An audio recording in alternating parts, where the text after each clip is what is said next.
Bournemouth Symphony Orchestra is holding an anniversary concert in the Winter Gardens to celebrate a special occasion, its 75th birthday.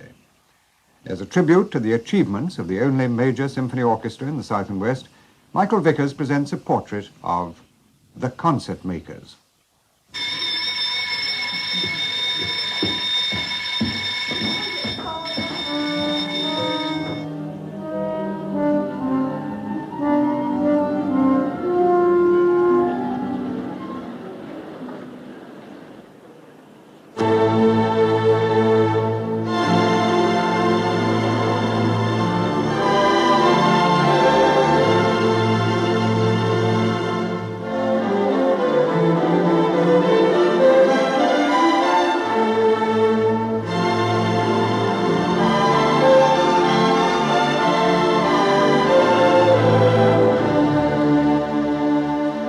The old saying used to be, join the Navy and see the world.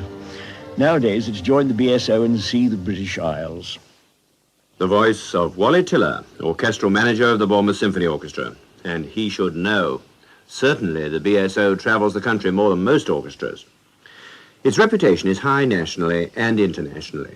It's something to talk about in musical circles, which could hardly be said for the 30 assorted musicians who were hired by the Bournemouth Town Council, together with their conductor, Dan Godfrey, on the 22nd of May, 1893. Not at that moment, anyway. But Dan, later Sir Dan Godfrey, was not a man to remain long in obscurity. From that start, as a uniformed baton wagger on a Victorian bandstand, he laid the foundations of a modern symphony orchestra. The contrast is striking, and we can get some of its flavour from a man who's been closely connected with the orchestra, not to mention the Bournemouth Municipal Choir and other groups, for nearly as long as the orchestra's own life. Stanley Arthur.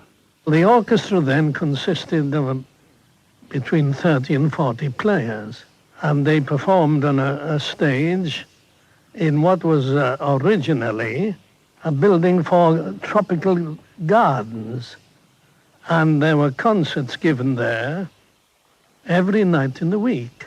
The programs were very Catholic indeed. There were classical nights and popular programs. I don't think there was anything that Sir Dan wouldn't introduce if he thought it would interest the public in music generally. He was one of the first people to introduce jazz items into the programs in those days. And as the audiences were the biggest and had most young people, were those on Saturday evenings, he introduced into them these jazz items. One of them, the most popular, was Alexander's Ragtime Band.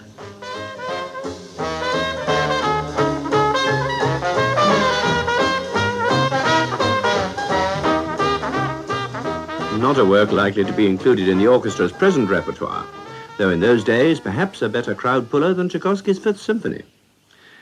But the journey from town band to international orchestra has been made only in defiance of a series of formidable crises. And tonight, since we want to look at the orchestra as it is today, we can only draw the merest sketch plan of the road through its more notable milestones. In 1929, the concerts moved to the Pavilion. 4 years later, Sir Dan Godfrey retired and Richard Austin took over. The Second World War reduced the players to Palm Court proportions, but the Town Council replaced them after the war under Rudolf Schwarz in the new Winter Gardens. From then on, the greatest danger has been finance, and the orchestra's life has been threatened more than once. There was even one period of suspended animation, that was in 1954, while the Western Orchestral Society was formed to change the Bournemouth Municipal Orchestra into the Bournemouth Symphony Orchestra. And modern history was made by the first appearance of the orchestra under its new title when the late Sir Thomas Beecham came in as guest conductor. He began the program with the Corsair Overture by Berlioz.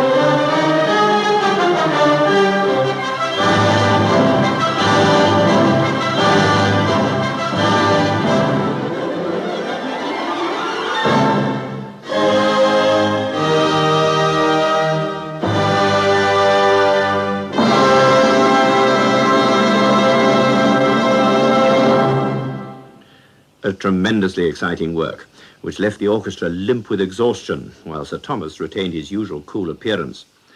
Charles Groves shared the conducting on that occasion. He'd taken over from Rudolf Schwarz as resident conductor a few years earlier, and Kenneth Matchett arrived to become general manager. The dependence of the orchestra on the town became less marked. The Arts Council took a hand, tours of the Southwest were started, and other local authorities took an interest in what was becoming the Orchestra of the West. Today, money is still a problem, but the orchestra needs to do less begging. Its reputation demands support from the central government downwards. Now let's forget about the past and hear a little about how an orchestra lives and works. It's divided into two parts: the players, at present about 90 of them, and the management. And in liaison between those two bodies, the conductor, now Constantin Silvestri. The man with the most headaches is undoubtedly the general manager, a job which Kenneth Matchett has held with distinction for the past 14 years. Things have moved a long way, certainly, since the immediate post-war years, but we are always hit hard by the national economic scene. There's always a reluctance on the part of public authorities to accept the arts as being an essential part of our modern civilization, so that we're constantly struggling to keep this idea in their minds. There is also a shortage, particularly among string players. And at the moment, although we're hopeful that things will eventually be put right, there is too much of a financial difference between London and the provinces in terms of earnings for players. So finance is still troublesome. But a lot depends on the support of the public, the concertgoers, and that involves an imaginative program policy. We have based the whole thing, and particularly with regard to the development of musical appreciation amongst the public, on constantly giving concerts for school children. This is now beginning to pay dividends in terms of attendances at our public concerts, because the children of 14 years ago are now the young adults of today. But program building, while an interesting exercise for a resident orchestra, becomes more complicated when the players visit other towns. Charles Groves appreciated this during his time as conductor. For the Thursday concert in Bournemouth, you're catering for an audience that can hear 45, 44 concerts a year, perhaps, given in the same hall by the same orchestra. And therefore, you can expect to give them a far greater range of programs than you could to those people whom you visit only twice or three times or even once a year. My own view about this is that you can very often lift a program from Bournemouth, say, with a modern symphony in, and perhaps substitute, when you go outside, when you're playing to an audience which doesn't get so much music, a more familiar piece. If one were playing a symphony in Bournemouth by Robert Simpson, you could substitute Beethoven's Fourth Symphony, for example, at the outside concert. And that particular symphony, Beethoven's Fourth, is one which Charles Groves himself has recorded with the orchestra.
And now it's time to look behind the ranks of the violins, horns, and mask-like faces surmounting evening dress.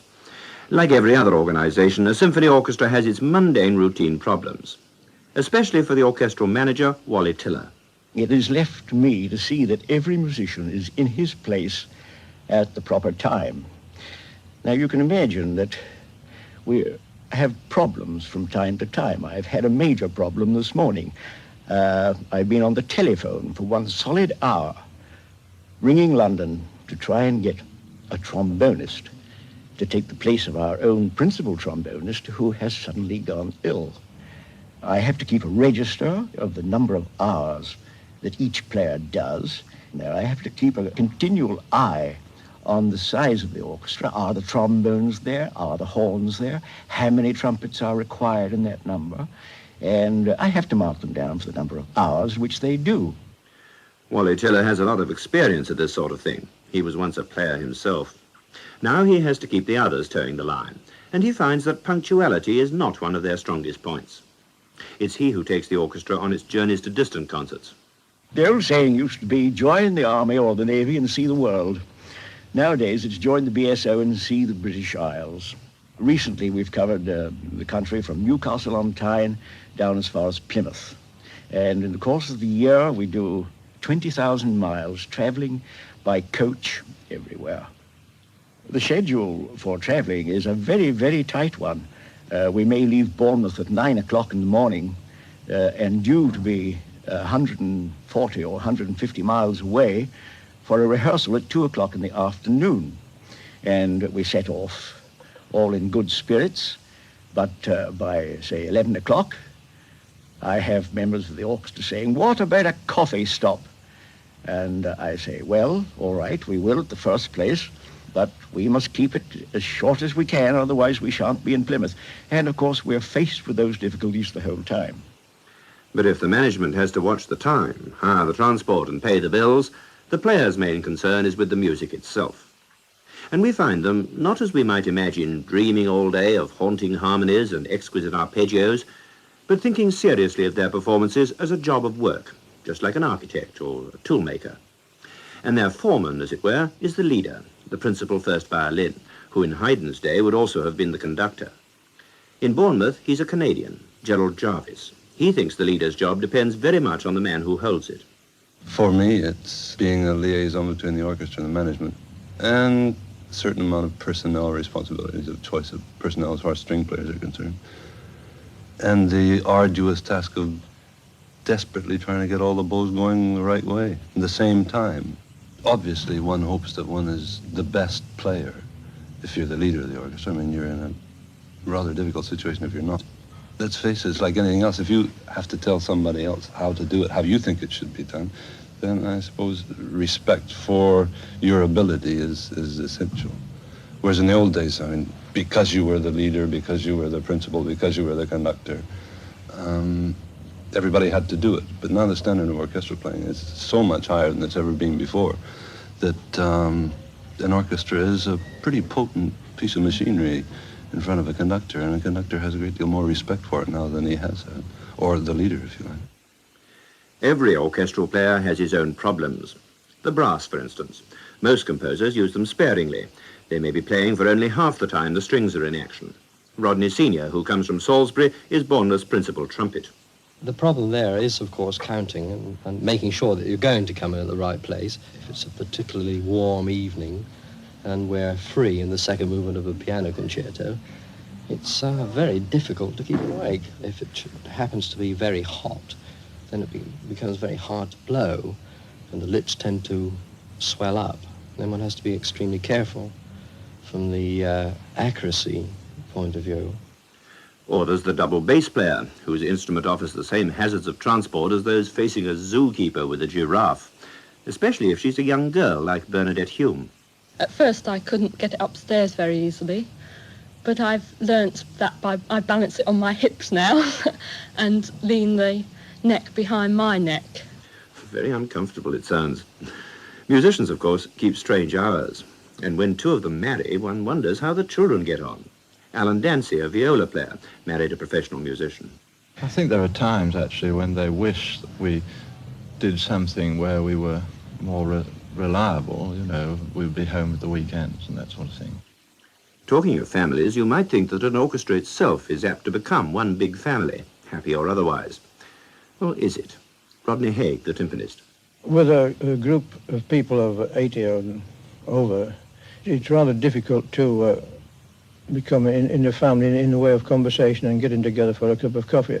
And it tends to split up into various sections, you see. I don't mean that all the fiddles will get together like that, but various people from various sections have their own patriots.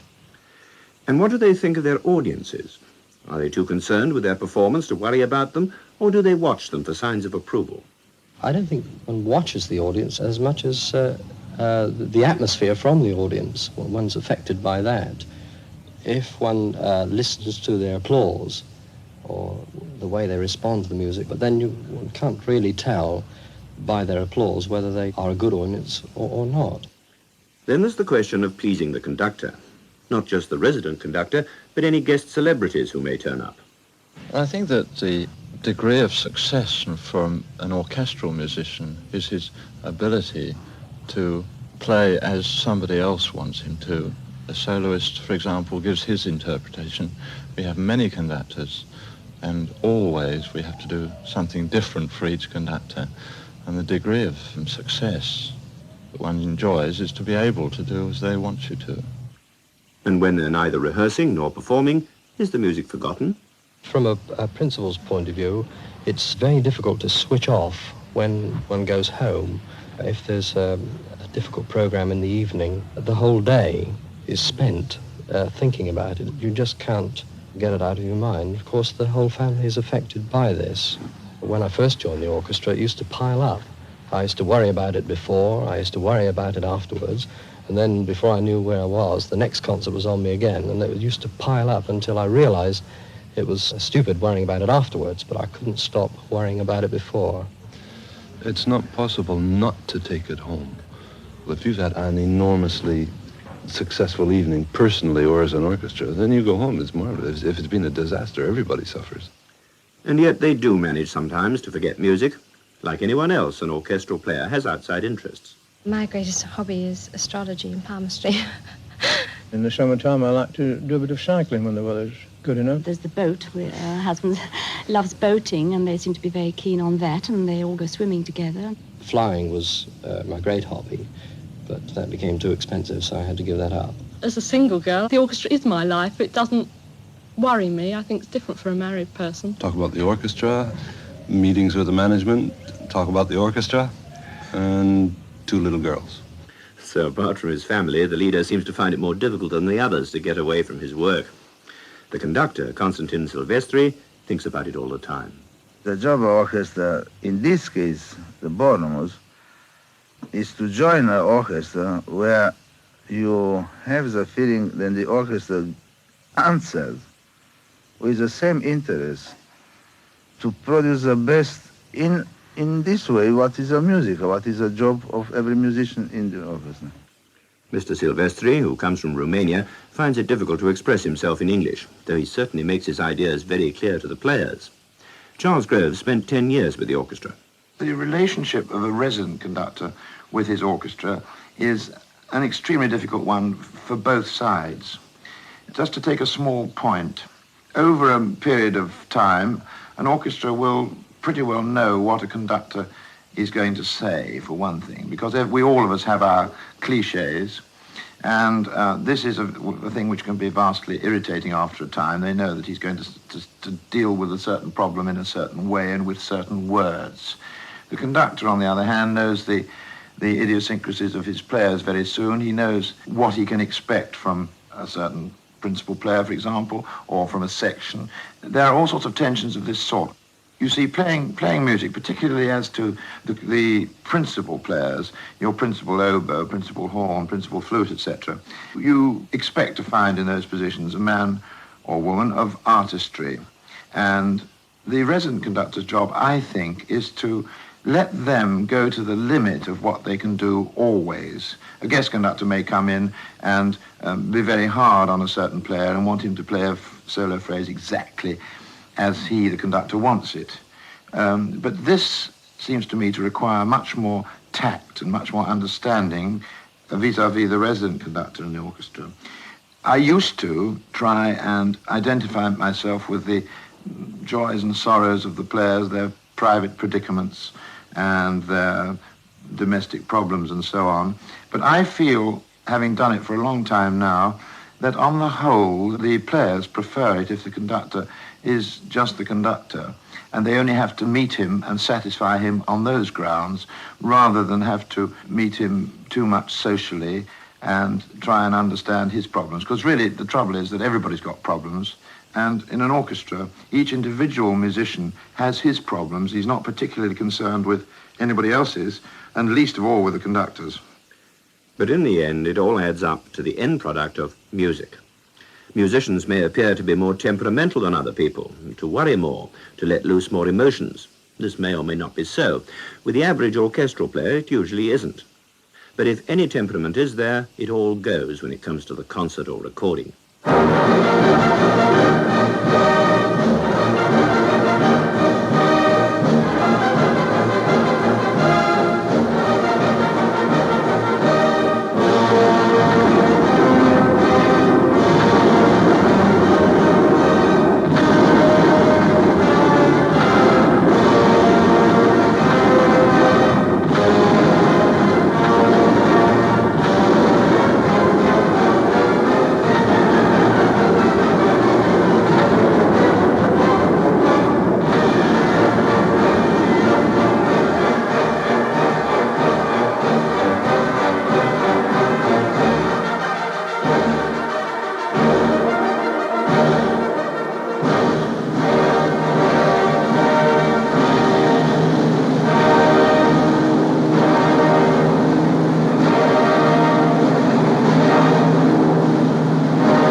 The 1812 Overture by Tchaikovsky. And it's appropriate to think of it for a moment, because in the year 1812, Napoleon retreated from Moscow across some of the country over which the Bournemouth Symphony Orchestra made one of its biggest advances. That was its European tour during 1965, when the players penetrated far behind the Iron Curtain and gave concerts where British orchestras had not been heard for almost 30 years. Quite apart from the music, memories of that tour throw interesting sidelights on the players, and the complicated task of organizing it fell largely on the shoulders of the concert manager, David Blenkinsop. The tour was spread over a period of 14 days, during which time we gave 13 concerts. The tour itself took well over 18 months to plan. The instruments alone, weighing 3.5 tons, all had to be weighed, measured according to cubic capacity for the aeroplane that took us out, and also measured up and everything for the instrument vans that we were provided with on the continent. This took us about a month to get sorted out. We had to have special customs forms for export and re-importation of instruments. The personnel side alone, there were 106 in the party, and I think we had to fill in a total of well over 2,000 forms and visas for the whole orchestra. The further east they got, the more the facilities offered them deteriorated. In Czechoslovakia, they had to put up with extremely ancient coaches for transport. There was no room for the baggage, of course, inside, and the majority of it went on top of the coach in a sort of luggage grid. The coach drivers obviously didn't give any attention to this, but we were rerouted because of a diversion due to road repairs along a route which involved going under one very low bridge, and the driver forgot completely about the luggage. We went under the bridge, and the whole of the luggage on top was bisected in two. Tops of cases were separated from bottoms of cases. In fact, one player entered his hotel carrying purely the handle of his luggage, with his clothes strewn all over the floor. But the orgy of suitcase buying the next day made up for the discomfort. Trying to pass an entire symphony orchestra across a frontier, even with a lot of advanced staff work, is not a job that can be done without hours of infuriating delay at the actual checkpoint. So the orchestra went prepared to entertain itself on these occasions. One item of their equipment was a football. At one checkpoint between Poland and Czechoslovakia, where there was a particularly long delay, we took over the whole of the village street for a large game of football in which not only the English members of the orchestra were involved, but also the locals. They couldn't believe it when they saw 3 coachloads of musicians piling out of the coaches with a football, proceeding to engage in a most violent physical game. And eventually, of course, they thought, oh, these crazy Englishmen will join them, and so they did. And eventually the game was drawn to a close by the ball being given a hefty boot onto the opposite side of the border, and we never got the ball back. But in spite of all the trials, the tour was an enormous success musically. The stature of the orchestra was increased, and that in its turn brought more support at home. The people of Bournemouth realise more clearly now what their town has given to the British musical scene. They appreciate the fact that the Bournemouth Orchestra has now achieved an international reputation. They're very proud of it, as a matter of fact. They, too, realize what Mr. Silvestri has done to establish the reputation of the orchestra. And so we come to the future. With money so tight at present, you'd think the orchestra would be happy just to keep going until better times. But a couple of months ago, a programme of expansion was announced. The orchestra at the present time consists of 90 musicians. However, we've been so successful in developing the work for what might be termed the standard symphony orchestra that we now don't have sufficient time to divide the orchestra into the smaller units, which we have to necessarily because of the size and shape of halls that are available in the region. At the same time, we're asking local authorities for financial support. They quite naturally say, well, we're willing in principle to give support. What can you give us in return? Well, we've now reached a point where the amount of work we're doing with the full orchestra is such that we haven't time to do anything else. We've therefore decided to increase the number of musicians we employ up to around about 120. Now, this means that we can maintain the pattern of concerts that has been arranged for the full orchestra, the big orchestra, and at the same time can provide smaller units, anything, in fact, from a string quartet to a full symphony orchestra. This will come into operation in the autumn.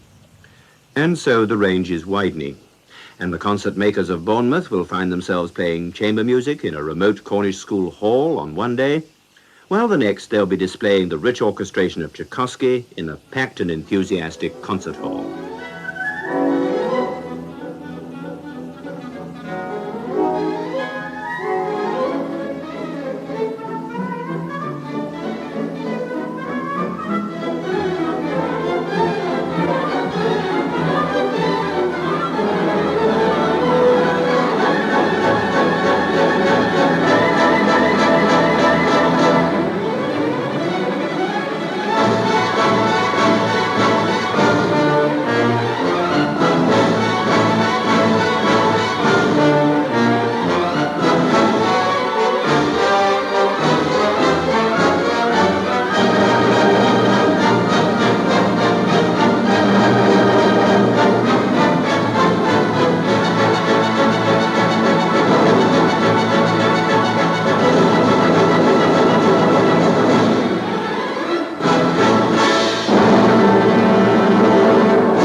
That portrait of the Bournemouth Symphony Orchestra, tonight celebrating its 75th birthday, was written and narrated by Michael Vickers. You heard extracts from recordings made by the orchestra and the voices of Stanley Arthur, David Blenkinsop, Charles Groves, Gerald Jarvis, Kenneth Matchett, Constantin Silvestri, Wally Tiller, and some of the players. The Concert Makers, a BBC South and West programme, was produced by Pamela Howe.